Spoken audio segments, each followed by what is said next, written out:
বন্ধুরা, কত সুন্দর আচারটা হয়েছে। সব একদম আলাদা আলাদাভাবে আম আছে, আর এই আচারটা এত সুন্দর, এর মধ্যে কিন্তু সঙ্গে সঙ্গেই চিনিটা ঢুকে যায়।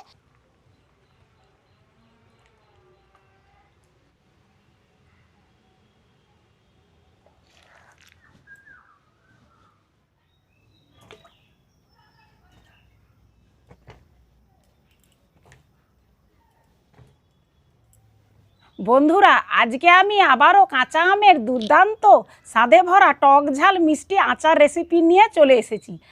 আজ আমি একদম নতুনভাবে এই আচারটা তৈরি করব। হয়তো এই আচারটা তোমরা হয়তো আগে বাড়িতে কখনোই তৈরি করোনি। আচারটা দেখতেও যতটা সুন্দর, খেতেও কিন্তু দুর্দান্ত। চলো এবারে আমটা আমি কেটে নেব। কিছুটা জল নিয়েছি, জলের মধ্যে লবণ দিয়ে দেব। আমটাকে এবারে আমি কেটে নেব। আমি বঁটিতে কাটছি, তোমাদের সুবিধা মতো ছুরি টুরিয়েও কাটা যায়।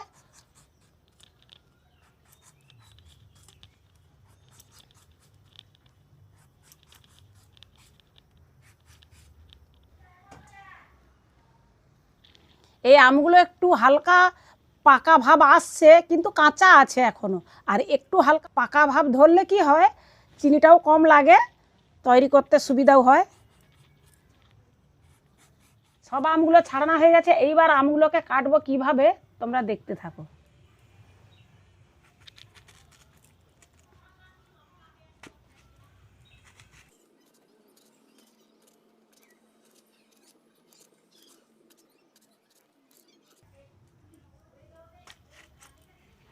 এইভাবে শুরু শুরু করে চারপাশে আমি কেটে নিয়েছি। এবারে ঠিক এইভাবে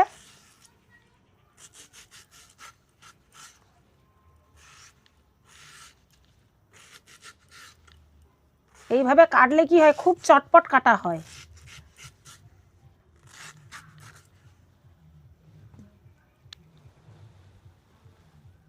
ভেতরের আঁঠিটা নেব না, এই রকম আমগুলোই শুধু নেব। এই নুন জলেই আমি আবার আমগুলো কেটে রেখে দেব। আমগুলো সব কাটা হয়ে গেছে, আর আমের পরিমাণটা অনেকটাই হয়েছে। আমটাও অনেকটা ছিল, 2 কিলোর মতো আম ছিল। তো এই আমটাকে ভালোভাবে এই যে নুন জলের মধ্যে একটু ভালোভাবে কচলে নেব। এবার এই আমটাকে ভালো করে 3-4 বার করে জল দিয়ে ধুয়ে নেব।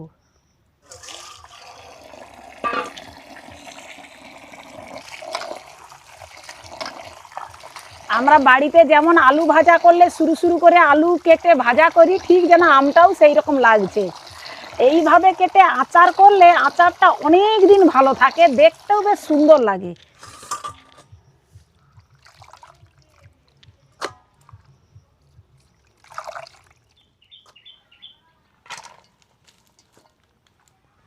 এবারে এই আমের মধ্যে চিনি দিয়ে দিব।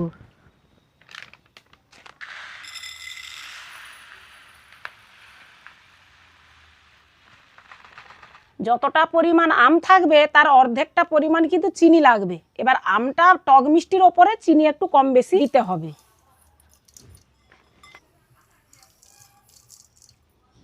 2 কিলো আমে 750 গ্রাম চিনি আমি দিয়েছি। এইবারে আমে আর চিনি ভালোভাবে মাখিয়ে নেব।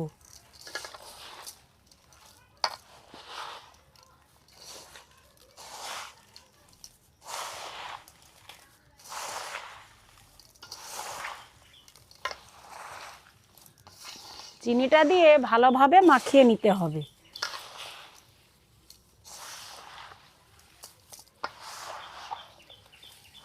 এবারে এই অবস্থায় আমি কিছুক্ষণ ঢাকা দিয়ে রেখে দেবো, যতক্ষণ না চিনিটা গলে একদম জলে পরিণত হচ্ছে। কিছু টাইম ঢাকা দেওয়ার পরে দেখো আম থেকে জল, মানে চিনিটা গলে একদম জলে পরিণত হয়ে গেছে। এবারে উনানটা আমি ধরিয়ে নেব।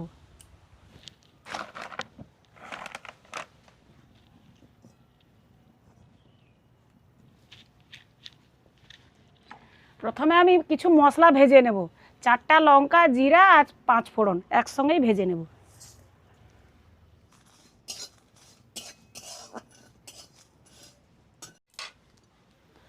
মশলাগুলো ভাজা হয়ে গেছে, এবারে নামিয়ে নেব।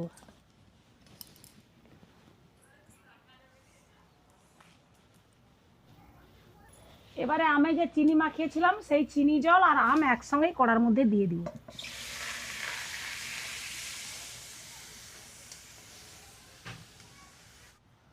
মশলাগুলো ঠান্ডা হয়ে গেছে, এবারে মশলাগুলোকে আমি গুঁড়িয়ে নেব। খুব মিহি করে গুঁড়াবো না, একটু হাফ হাফ থাকবে, দরবাটা করে গুঁড়িয়ে নিতে হবে।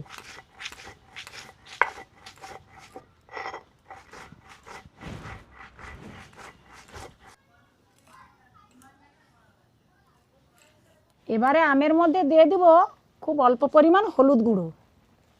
এই আমগুলোকে বেশি নাড়াচাড়া করা যাবে না, নাড়াচাড়া বেশি করলে আমগুলো ভেঙে যাবে, সেই জন্য খুব হালকা হাতে খুন্তি দিয়ে মাঝখানটা একটু এইভাবে নাড়িয়ে নিতে হবে। আর বেশি কিছু এর মধ্যে দেব না, আর ঢাকাও দেওয়ার দরকার নেই। এইভাবে থাকলে আমটা সিদ্ধও হয়ে যাবে আর চিনির রসটাও মরে পাক হয়ে যাবে।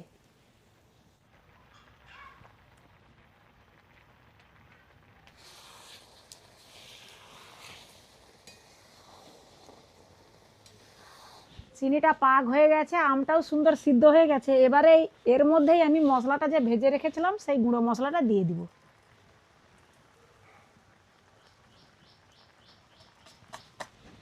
হালকা হাতে আস্তে আস্তে করে হালকাভাবে এরকম মশলাটাকে মাখিয়ে নেব।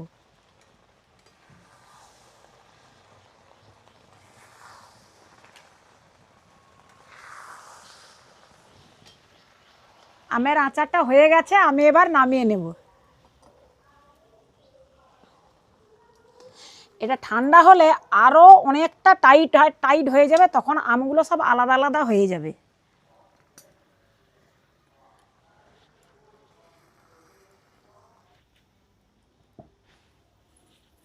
আমটা এইভাবেই ঠান্ডা করে নেব। তো ঠান্ডা করার পরে আবারও তোমাদের সঙ্গে দেখা হচ্ছে। আচারটা একদম ঠান্ডা হয়ে গেছে, আর ঠান্ডা হয়ে যাওয়ার জন্যে এর মধ্যে আর কোনো চিনির সিরাপ টিরাপ কিছু নেই, একদম বেশ ঝরঝরে একদম শুকনা হয়ে গেছে। এই আচারটা অনেক দিন যাতে না নষ্ট হয়, ভালো থাকে, সেই জন্য আমি 1 চামচ ভিনিগার দিয়ে দিব। আর যাদের যে কম করে আচার করছি খেয়ে নিব, তাদের ভিনিগার দেওয়ার দরকার নেই, এ যে পাক আছে এমনিতেই নষ্ট হবে না।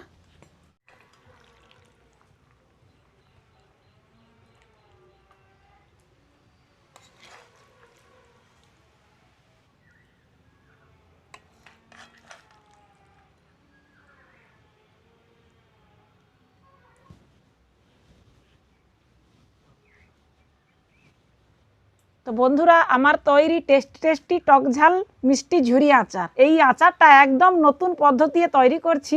এই পদ্ধতিটা তোমাদের কেমন লাগছে অবশ্যই কমেন্ট করে জানাবে, আর লাইক শেয়ার করে পাশে থাকবে। আর আমার চ্যানেলটিকে এখনও যারা সাবস্ক্রাইব করোনি, তোমরা অবশ্যই সাবস্ক্রাইব করে রাখবে নতুন নতুন অনেক ধরনের ভিডিও দেখার জন্য।